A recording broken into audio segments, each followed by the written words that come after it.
وقالوا لن تمسنا النار إلا أياما معدودة قل أتخذتم عند الله عهدا فلن يخلف الله عهده أم تقولون على الله ما لا تعلمون بلى من كسب سيئة وأحاطت به خطيئته فأولئك أصحاب النار هم فيها خالدون والذين آمنوا وعملوا الصالحات أولئك أصحاب الجنة هم فيها خالدون۔ اور یہ یہودی لوگ کہتے ہیں کہ ہم تو صرف چند روز آگ میں رہیں گے۔ ان سے کہو کہ کیا تمہارے پاس اللہ تعالیٰ کا کوئی پروانہ ہے؟ اگر ہے تو یقیناً اللہ تعالیٰ اپنے وعدے کے خلاف نہیں کریں گے، ہرگز نہیں، بلکہ تم تو بے علمی سے اللہ تعالیٰ کے ذمے باتیں گھڑ لیا کرتے ہو۔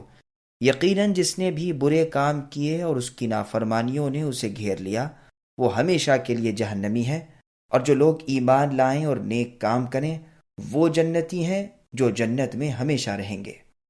سامعین اب ان آیتوں کی تفسیر سماعت کیجیے۔ جہنم کا عذاب 40 دن۔ ابن عباس رضی اللہ عنہما فرماتے ہیں یہودی لوگ کہا کرتے تھے کہ دنیا کی کل مدت 7000 سال ہے، ہر 1000 سال کے بدلے ایک دن ہمیں عذاب ہوگا تو صرف 7 دن ہمیں جہنم میں رہنا پڑے گا۔ اس قول کی تردید میں یہ آیات نازل ہوئیں۔ بعض کہتے ہیں یہ لوگ 40 دن اپنا آگ میں رہنا مانتے تھے، کیونکہ یہ دھوکہ انہیں اس سے لگا تھا کہ وہ کہتے تھے کہ تورات میں ہے کہ جہنم کے دونوں طرف زقوم کے درخت تک 40 سال کا راستہ ہے، تو وہ کہتے تھے کہ اس مدت کے بعد عذاب اٹھ جائیں گے۔ ایک روایت میں ہے کہ انہوں نے رسول اللہ کے سامنے آ کر کہا کہ 40 دن تک تو ہم جہنم میں رہیں گے، پھر دوسرے لوگ ہماری جگہ آ جائیں گے، یعنی آپ کی امت۔ رسول اللہ نے ان کے سروں پر ہاتھ رکھ کر فرمایا، نہیں، بلکہ تم ہی ہمیشہ ہمیشہ جہنم میں پڑے رہو گے۔ اس پر یہ آیت نازل ہوئی۔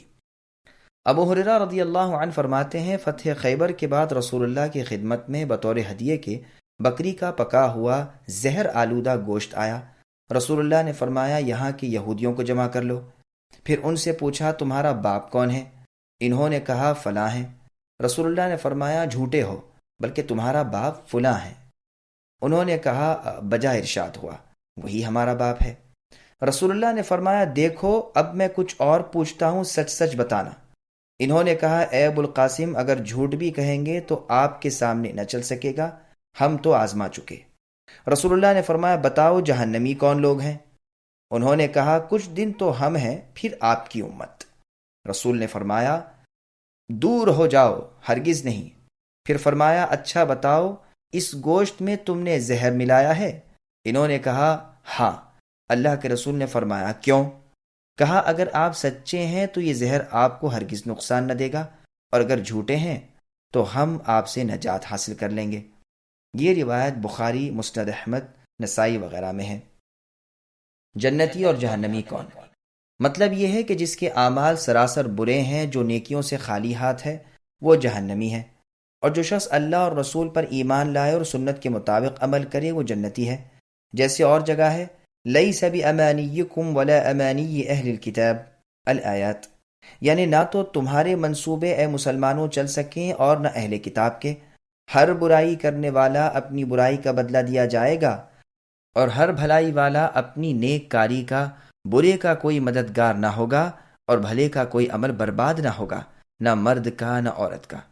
ابن عباس رضی اللہ عنہما فرماتے ہیں یہاں برائی سے مطلب کفر ہے، اور ایک روایت میں ہے کہ مراد شرک ہے۔ ابو وائل، ابو العالیہ، مجاہد، عکرمہ، حسن، قتادہ، ربیع بن انس رحمہم اللہ سے یہی مروی ہے۔ سدی رحمہ اللہ کہتے ہیں مراد کبیرہ گناہ ہے جو پے در پے ہو کر دل کو گندا کر دیں۔ پھر ایمانداروں کا حال بیان فرمایا ہے کہ جو تم ایسے عمل نہیں کرتے بلکہ تمہارے کفر کے مقابلے میں ان کا ایمان پختہ ہے، اور تمہاری بدعمالیوں کے مقابلے میں ان کے پاکیزہ اعمال مستحکم ہیں، انہیں ابدی یعنی ہمیشگی والی راحتیں اور ہمیشہ والی جنتیں ملیں گی۔ اللہ کے عذاب اور ثواب دونوں پائیدار اور برحق ہیں۔ اے اللہ ہم آپ سے جنت الفردوس کا سوال کرتے ہیں اور آتش جہنم سے آپ کی پناہ مانگتے ہیں۔ اے اللہ ہمیں ان اعمال کی توفیق بخشیے جو ہمیں جنت میں لے جائیں، اور ان اعمال سے ہمیں بچا لیجیے جو ہمیں جہنم رسید کریں۔ آمین۔ وَإِذْ أَخَذْنَا مِيثَاقَ بَنِي إِسْرَائِيلَ لَا تَعْبُدُونَ إِلَّا اللَّهَ وَبِالْوَالِدَيْنِ إِحْسَانًا وَذِي الْقُرْبَى وَالْيَتَامَى وَالْمَسَاكِينِ وَقُولُوا لِلنَّاسِ حُسْنًا وَأَقِيمُوا الصَّلَاةَ وَآتُوا الزَّكَاةَ ثُمَّ تَوَلَّيْتُمْ إِلَّا قَلِيلًا مِّنكُمْ وَأَنتُم مُّعْرِضُونَ۔ اور جب ہم نے بنی اسرائیل سے وعدہ لیا کہ تم اللہ تعالیٰ کے سوا دوسروں کی عبادت نہ کرنا اور ماں باپ کے ساتھ بھلا سلوک کرنا، اسی طرح قرابت داروں، یتیموں اور مسکینوں کے ساتھ بھی اور لوگوں کو اچھی باتیں کہنا، نمازیں قائم رکھنا اور زکوٰۃ دیتے رہا کرنا، لیکن تھوڑے سے لوگوں کے علاوہ تم سب پھر گئے اور منہ موڑ لیا۔ سامعین، اب اس آیت کی تفسیر سماعت کیجیے۔ صرف اللہ تعالیٰ ہی عبادت کے لائق ہے۔ بنی اسرائیل کو جو احکام دیے گئے اور ان سے جن چیزوں پر عہد لیا گیا ان کا بیان ہو رہا ہے، اور ان کی عہد شکنی کا ذکر ہو رہا ہے۔ انہیں حکم دیا تھا کہ وہ توحید کو تسلیم کریں، اللہ کے سوا کسی دوسرے کی عبادت نہ کریں۔ نہ صرف بنو اسرائیل کو بلکہ تمام مخلوق کو یہی حکم ہوا ہے۔ اللہ کا فرمان ہے، وَمَا أَرْسَلْنَا مِن قَبْلِكَ مِن رَّسُولٍ إِلَّا نُوحِي إِلَيْهِ أَنَّهُ لَا إِلَٰهَ إِلَّا أَنَا فَاعْبُدُونِ، یعنی اور تمام رسولوں کو ہم نے یہی حکم دیا کہ وہ اعلان کر دیں کہ قابل عبادت میرے سوا اے میرے بندو اور کوئی نہیں، سب لوگ میری ہی عبادت کیا کریں، یعنی اللہ کی۔ اور فرمایا، وَلَقَدْ بَعَثْنَا فِي كُلِّ أُمَّةٍ رَّسُولًا أَنِ اعْبُدُوا اللَّهَ وَاجْتَنِبُوا الطَّاغُوتَ، یعنی ہم نے ہر امت میں رسول بھیجا کہ اللہ تعالیٰ ہی کی عبادت کرو اور اللہ کے سوا دوسرے معبودان باطل سے بچو۔ سب سے بڑا حق اللہ تعالیٰ ہی کا ہے، اور اللہ کے تمام حقوق میں بڑا حق یہی ہے کہ اللہ ہی کی عبادت کی جائے اور دوسرے کسی کی عبادت نہ کی جائے۔ پھر حقوق اللہ یعنی اللہ کے حقوق کے بعد حقوق العباد یعنی بندوں کے حقوق کا بیان ہو رہا ہے۔ والدین کے ساتھ حسن سلوک کا حکم۔ بندوں کے حقوق میں ماں باپ کا حق چونکہ بہت بڑا ہے، اسی لیے پہلے ان کا حق بیان ہوا۔ اور جگہ ارشاد ہے، انشکر لی ولی والدیک، میرا شکر کر اور اپنے ماں باپ کا بھی احسان مان۔ اور جگہ فرمایا، وَقَضَىٰ رَبُّكَ أَلَّا تَعْبُدُوا إِلَّا إِيَّاهُ، یعنی آپ کے رب کا ہی فیصلہ ہے کہ اس کے سوا دوسرے کی عبادت نہ کرو اور ماں باپ کے ساتھ احسان اور اچھا سلوک کرتے رہو۔ بخاری اور مسلم میں ہے کہ عبداللہ بن مسعود رضی اللہ عنہ نے پوچھا، اے اللہ کے رسول، کون سا عمل سب سے افضل ہے؟ آپ نے فرمایا، نماز کو وقت پر ادا کرنا۔ پوچھا کہ اس کے بعد؟ فرمایا، ماں باپ کے ساتھ حسن سلوک اور احسان کرنا۔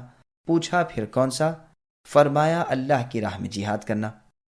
صحیح بخاری کی ایک اور حدیث میں ہے، کسی نے رسول اللہ صلی اللہ علیہ وسلم سے کہا کہ میں کس کے ساتھ سلوک اور بھلائی کروں؟ آپ نے فرمایا، اپنی ماں کے ساتھ۔ تو پوچھا پھر کس کے ساتھ؟ فرمایا، اپنی ماں کے ساتھ۔ پوچھا پھر کس کے ساتھ؟ فرمایا، اپنے باپ کے ساتھ، پھر اور قریب والے کے ساتھ، پھر اور قریب والے کے ساتھ، ہر ایک کے ساتھ اچھے برتاؤ کا حکم۔ اس آیت میں ہے لا تعبدون، فرمایا اس لیے کہ اس میں بنسبت لا تعبدو کے مبالغہ زیادہ ہے۔